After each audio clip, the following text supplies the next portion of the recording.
हमने अभी पिछले टॉपिक में पढ़ा था कि magnetic field at the axis of a current carrying loop जो है वो ये आती है। अब इस एक्सप्रेशन को अगर मैं ध्यान से देखूं और यहाँ पे 2 पाई और नीचे भी यहाँ पे 2 पाई अगर मैं मल्टीप्लाई करूं तो ये एक्सप्रेशन जो है वो कुछ इस तरह का आ जाएगा। सही है, यहाँ पे आ जाएगा 2 पाई इधर आ गया है और वहां पे जो 2 था नीचे उसका यहाँ पे 4 पाई बन गया है।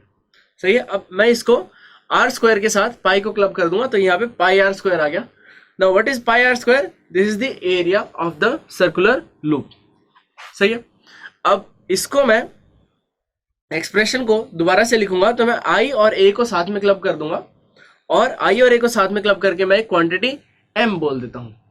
तो जो मैग्नेटिक फील्ड आएगी at an axial point due to this current carrying loop वो आएगी mu naught upon 4 pi 2m upon x cube.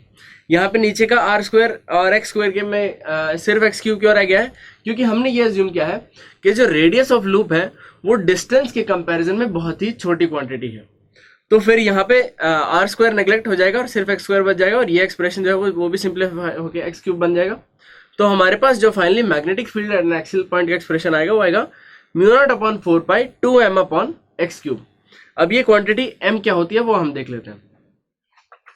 हमने इलेक्ट्रोस्टैटिक्स में भी पढ़ा था कि मैग्नेटिक फील्ड मतलब electric field at an axial point due to a dipole charge dipole is given by 1/4 pi epsilon naught 2p by d cube.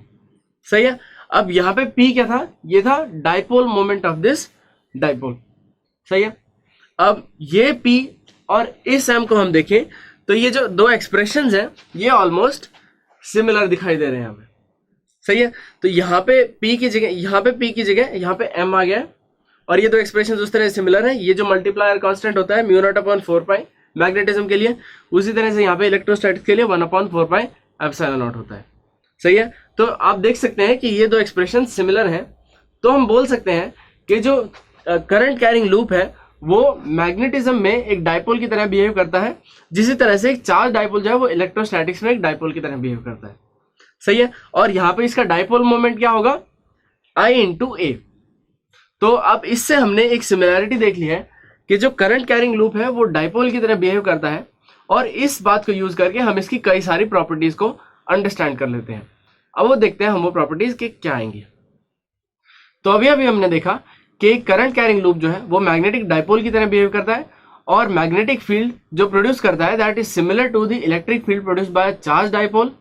सही है, तो यहाँ पे जो हमने एक्सप्रेशन देखा उसमें हमने m को जो था एक स्केलर क्वांटिटी लिखा था, बट m एक्चुअली एक वेक्टर क्वांटिटी होता है जो कि हम यहाँ से देख सकते हैं कि m is equal to I into A, उसमें a एक्चुअली एक वेक्टर क्वांटिटी होता है और m की डायरेक्शन क्या होगी, सेम एज एरिया वेक्टर।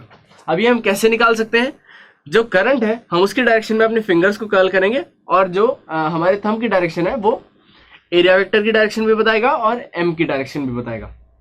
अब इसकी एक और प्रॉपर्टी है कि अगर हम इसमें नंबर ऑफ टर्न्स अगर बढ़ा दे तो वो नंबर ऑफ टर्न्स जो है वो इसमें मल्टीप्लाई हो जाएगा और मैग्नेटिक मोमेंट जो है वो हमारा I इज इक्वल टू मतलब I into n into A बन जाएगा, where n is number of turns.